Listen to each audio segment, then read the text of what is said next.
Good morning दोस्तों। आज एक नए क्वेश्चन के साथ हाजिर हुए हैं। इसके पहले हमने एक क्वेश्चन पढ़ा था कि भारतीय राष्ट्रीय आंदोलन में महिलाओं की क्या भूमिका थी, उस कथन की समीक्षा करना था, उसके क्या परिणाम थे।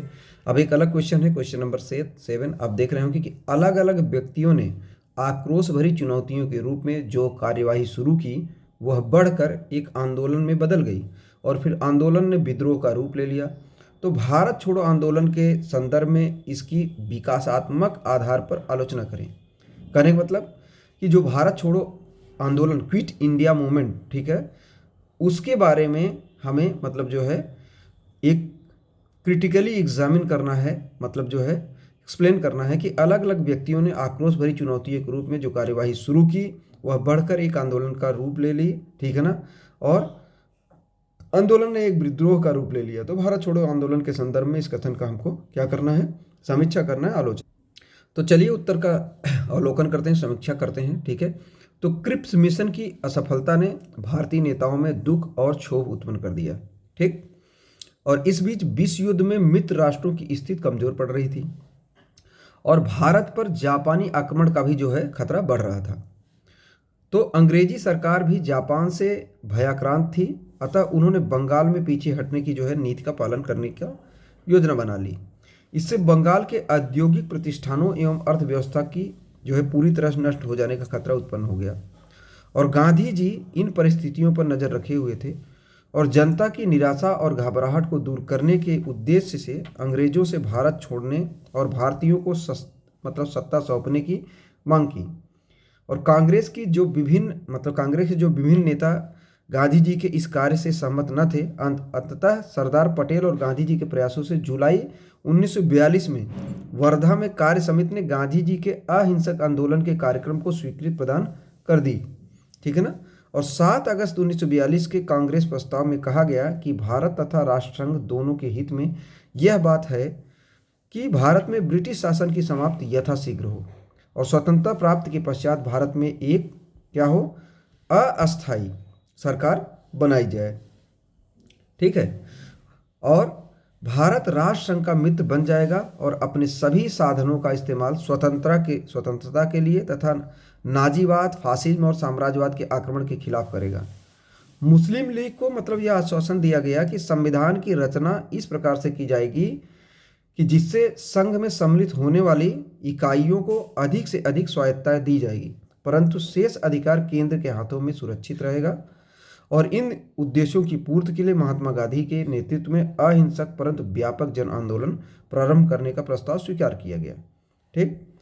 और आंदोलन प्रारंभ होते ही कांग्रेस के जो अग्रिम पंक्ति के नेता थे, जो मेन लीडर थे, ठीक है, गिरफ्तार कर लिए गए, जिससे जनता आक्रोशित हो गई और यह आंदोलन एक प्रकार से स्वतः स्फूर्त आंदोलन में परिवर्तित हो गया और यह उग्र होते हुए हिंसात्मक हो गया। सतारा, बलिया, मिदनापुर में आंदोलनकारियों ने समानांतर सरकारों की स्थापना कर ली। उत्तर प्रदेश, बिहार, पश्चिम बंगाल, उड़ीसा, आंध्र प्रदेश, तमिलनाडु, महाराष्ट्र के अनेक भागों से कुछ समय के लिए ब्रिटिश शासन समाप्त प्राय हो गया, ठीक है ना।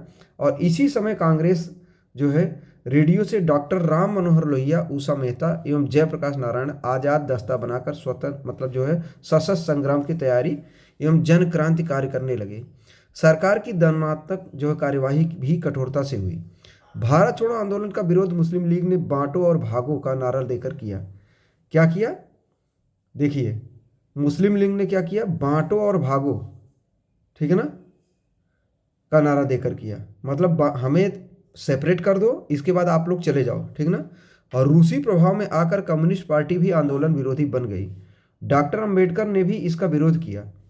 देशी रियासतें भी इससे अलग रहीं। फलतः पूर्ण समर्थन के अभाव में और सरकारी दमन के कारण 1942 ईस्वी की क्रांति असफल हो गई और इस आंदोलन के संदर्भ में गांधी जी के मौन समर्थन को हिंसा के समर्थन की उपमा दी जाती है, परंतु तार्किक रूप से यह उचित नहीं है, क्योंकि यहाँ गांधी जी के मनोभाव उस दिशा में थे जो प्रारंभ में असहयोग आंदोलन के समय स्वीकार किए थे, अर्थात 1 वर्ष में स्वराज।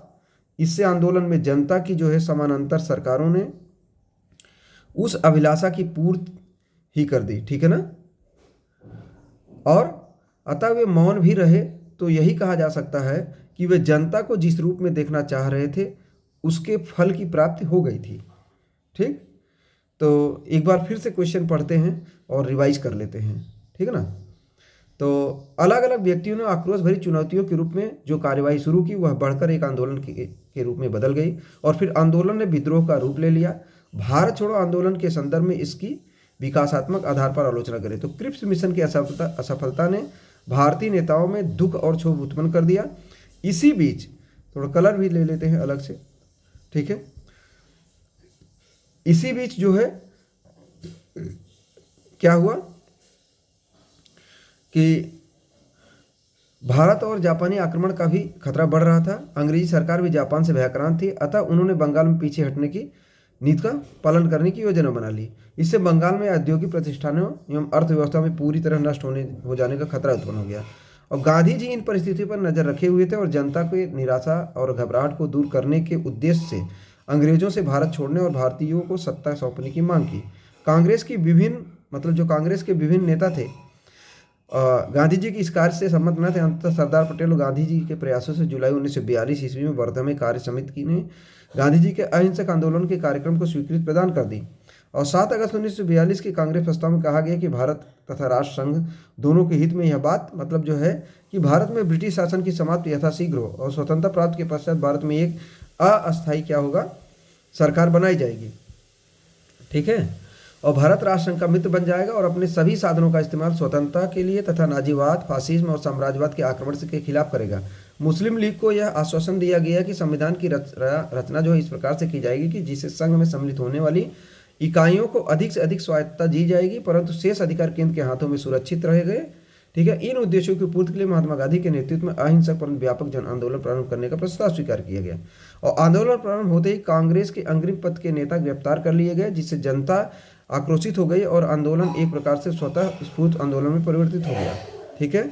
उग्र होते हिंसात्मक हो गया और सतारा, बलिया, बिंद्रापुर आंदोलनकारियों ने समानता सरकारें बना ली, स्थापना कर ली। उत्तर प्रदेश, बिहार, पश्चिम बंगाल, उड़ीसा, आंध्र प्रदेश, तमिलनाडु, महाराष्ट्र के अनेक भागों से कुछ समय के लिए ब्रिटिश शासन समाप्त प्राय हो गया और इसी समय कांग्रेस रेडियो से डॉक्टर राम मनोहर लोहिया, उषा मेहता, जयप्रकाश नारायण आजाद दस्ता बनाकर सशस्त्र संग्राम की तैयारी एवं जन क्रांति कार्य करने लगे और सरकार की दमनात्मक कार्यवाही की कठोरता भी बढ़ गई, ठीक है ना।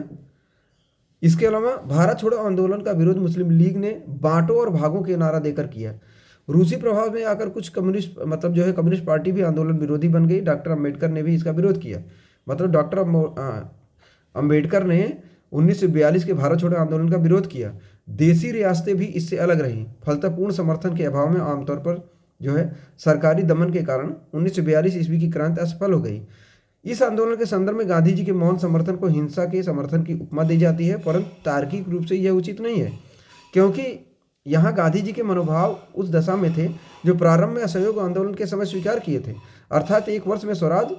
और इस आंदोलन में जनता की समानांतर सरकारों ने उस अभिलाषा की पूर्ति कर दी, अतः वे मौन भी रहे तो यही कहा जा सकता है कि वे जनता को जिस रूप में देखना चाहते थे उसके फल की प्राप्त हो गई थी। तो इस तरह से हमने उत्तर का अवलोकन भी कर लिया और रिवाइज कर लिया।